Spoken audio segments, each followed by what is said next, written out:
Hello friends, welcome back to my channel. तो इसमें मैंने बताया था ये वाली बात पे आप लोगों को कि ये वाला जो एरिया है इसको अभी क्रॉस नहीं करेगा। और ये थर्ड टाइम है, देखो, first touch, second touch, third touch. अगर यहाँ पे देखो तो first touch, second touch, third touch. अब अगर इसको क्रॉस करता है तो हमारे पास बहुत अच्छा जोन है कि इसको यहाँ पे टच करेगा और नीचे तक के लेवल्स टच करेगा। लेकिन जब तक इस जोन में है तब तक हम लोग को कोई ट्रेड नहीं लेना है, क्योंकि ये साइडवेज देख रहे हो कैसा इसने हॉच पॉच किया है। इसे कहते हैं वॉलेटिलिटी। तो ये वॉलेटाइल रहेगा, तो इस जोन को क्रॉस करने दो। ये वाला जोन है, इसके नीचे जब तक क्लोजिंग नहीं देता है तब तक कोई ट्रेड मत लेना। यहाँ पे शॉर्ट का ट्रेड ले सकते हो, लेकिन वो हो सकता है वॉलेटिलिटी में यहाँ पे ऐसा हिट कर दे तुम्हारा, तो कोई फायदा नहीं है पहले से ट्रेड लेने का। इसको क्रॉस करने दो, उसके बाद ही ट्रेड लेना। हो सकता है यहाँ पे आए और छोटा ही एसएल देना, क्योंकि हो सकता है कई बार ये यहाँ पे आए और तुम्हारा एसएल हिट कर दे। एक बार, दो बार, तीन बार अपने को लेने के लिए हमेशा रेडी रहना है। बस ये एसएल हमेशा छोटा रखना है, 200 300 से ज़्यादा का एसएल मत देना। और 2 से 3 बार ही ट्राई करना है। उसके बाद अगर ये नीचे जाता है तो जाता है, नहीं जाता है तो कंसोलिडेट करेगा, क्योंकि एज पर वीकली एनालिसिस हम लोगों ने डिसाइड किया था कि अगर ये इसको क्रॉस करके ऊपर नहीं जाता या इधर नहीं आता है तो ये यहाँ पे रहेगा, तो साइडवेज ही रहेगा। ठीक है, चलो अब गोल्डी भाई को देख लेते हैं। गोल्डी भाई में क्या हो रहा है? गोल्डी भाई में मैंने क्या बताया था, जब तक इस लेवल को क्रॉस नहीं करता और इसको यहाँ तक नहीं आता तब तक लेना नहीं है। इसने इसको क्रॉस किया ऑलमोस्ट, अब इसको हटा देता हूँ मैं, ये एरिया यहाँ से, हाँ ठीक। इसको क्रॉस किया लेकिन इसने विक दी है, ऑलमोस्ट क्रॉस किया। यहाँ एंट्री में बहुत मुश्किल है कि कोई ले पाया होगा, लिया होगा तो, और इसने पूरा एग्जैक्ट टारगेट नहीं दिया है। तो अब हम लोग को क्या करना है, वेट करना है। जिस तरह की ये पैटर्न बना रहा है, मोस्ट प्रोबेबली अच्छे चांसेस है कि ये ऊपर ही जाएगा। रीज़न क्या है? रीज़न मुझे जो दिख रहा है वो ये है कि एग्जैक्टली इसने तोड़ा और वापस सपोर्ट ले लिया। ठीक है, अगर ये इसको क्रॉस करता है, इसके नीचे क्लोजिंग देखता है, तो फिर एक छोटा सा ऐसे लगा कि यहाँ पे, यहाँ तक का टारगेट ले सकते हैं। ठीक है, गोल्ड में यही सपोर्ट रेजिस्टेंस की तरह वर्क करेगा। और देखो कल बताया था और तब से लेकर अभी तक वो इसी चैनल को फॉलो किया है उसने। उसके बाद आज तोड़ा है। ठीक है, तो मेन प्रॉब्लम ये है कि जब तक इसके नीचे क्लोज नहीं देता है तब तक लेना नहीं है, थोड़ा सा उसके बाद ही लेना। और ये टारगेट रहेगा फर्स्ट वाला। इसमें मैंने क्या बताया था? इसमें मैंने ये बताया था कि रेड ग्रीन रेड, ये एरिया नहीं दिखेगा, ये रहा, हाँ। मैंने बोला था इसमें ग्रीन रेड ग्रीन, जब तक ऐसा पैटर्न नहीं बनाता मत लेना। और ले लिया तो यहाँ से यहाँ तक का टारगेट रहेगा। तो फिलहाल अभी इसने ऐसा पैटर्न बनाया है कि नहीं, ये देखो, आवरली पे इसने ऐसा कुछ नहीं बनाया। ग्रीन बनाया, रेड ग्रीन ऐसा नहीं बनाया, लेकिन लॉन्ग वर में 4 आवर पे देखो तो इसने रेड ग्रीन रेड बनाया। तो देखो, ग्रीन रेड ग्रीन ऐसा बनाया इसने आवरली पे। ये सपोर्ट एरिया है और उसके बाद ये वाला एरिया है। तो अगर यहाँ पे किसी ने लिया होगा तो उसका एसएल हिट हुआ होगा, क्योंकि उसके मैंने यही कहा था कि छोटा एसएल लेना। पहला एसएल हिट हुआ होगा, लेकिन दूसरे एसएल में जैसे इसको क्रॉस किया होगा, जिसने या तो यहाँ पे लिया होगा या यहाँ पे लिया होगा, उसको प्रॉफिट दिख रहा होगा यहाँ से यहाँ तक का। इसको हटा देते हैं।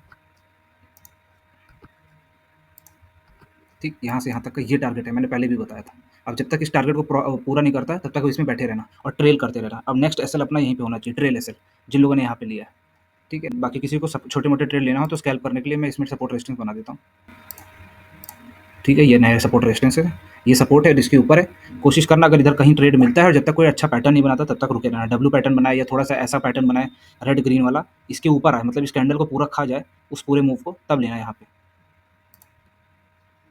आते हैं बैंक निफ्टी। बैंक निफ्टी में देखो एग्जैक्टली जैसा बोला था मैंने, यहाँ पे क्लोजिंग थी कल, मैंने ये बोला था यहाँ पे डब्ल्यू जैसा पैटर्न बनेगा।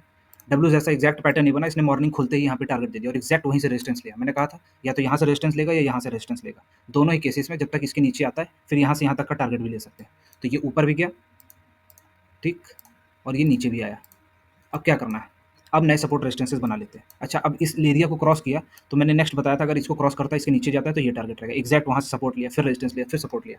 अब क्या करना है, अब यही है कि अगर इस लेवल के नीचे आता है क्या करना है। अब अगर इस लेवल के नीचे आता है तो ये टारगेट्स रहेंगे। ठीक है, और बाकी नए सपोर्ट रेजिस्टेंसेस बना लेते हैं।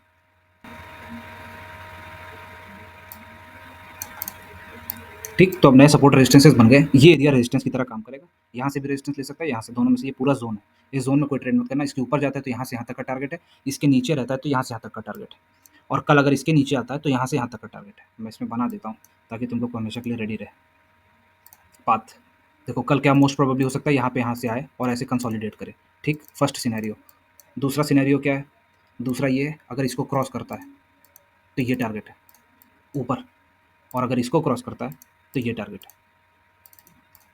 ठीक, ये 3 केसेज़ हैं।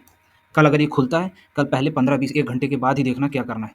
अगर फ़िलहाल कल के लिए ये बता दूँ कि कल अगर 15 मिनट में ये ऊपर जाता है, ऐसे ही एक अप साइड का मूव देता है और डाउन साइड का मूव देता है और बड़ा मूव देता है इसी कैंडल के बराबर का, तो यही याद रखना कि कंसोलिडेशन होगा लगभग पूरा ही दिन।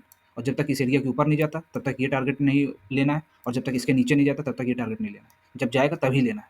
ठीक है, अच्छा गुड क्लोजिंग दे। क्रूड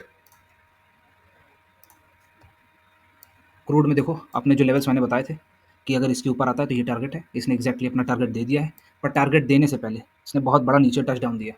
इतना भयंकर रिट्रेसमेंट आएगा ये मुझे भी नहीं पता है। जिन लोगों ने भी ट्रेल कर रहे होंगे उनका ट्रेल ऐसे या तो यहाँ पे हिट हुआ होगा या इसके नीचे हिट हुआ होगा। अब ये दोबारा गया। अब ऐसे में क्या करना होता है, ऐसे में हम लोग को री एंट्री और ट्रेल एसएल ही करना होता है और कुछ नहीं। इसके अलावा हम लोग के पास कोई और ऑप्शन रहता भी नहीं। नए सपोर्ट रेजिस्टेंस बना लेते हैं। अब क्या कर रहा है, अब अगर इस लेवल को क्रॉस करता है, ठीक है, इस लेवल को क्रॉस कर दिया तो नेक्स्ट टारगेट अपना ये है। यहाँ पे जिसको एंट्री या ट्रेड लेना हो यहाँ पे ले सकता है, यहाँ पे जिसको ट्रेड लेना हो ले सकता है। यहाँ पे एक लॉन्ग पोजीशन बनेगी, एसएल रहेगा 180, तो एक लॉट्स का लगभग 180 एसएल आएगा और टारगेट रहेगा 460, तो 1:2.6 है। अच्छा ट्रेड है, यहाँ पे लोगे तो यही टारगेट रहेगा 20 और 4। अभी भी रिस्क रिवॉर्ड अच्छा बैठ रहा है, ठीक है, ये टारगेट रहेगा और यही रेजिस्टेंस की तरह वर्क करेगा। लेकिन फिलहाल कोशिश करना रेजिस्टेंस का, यहाँ पे शॉर्ट का ट्रेड मत लेना। यहाँ पे जब तक कि इसको जाएगा तो यहाँ से यहाँ ये ऐसे जाएगा। ठीक, वीडियो अच्छी लगी तो like and share friends, thank you.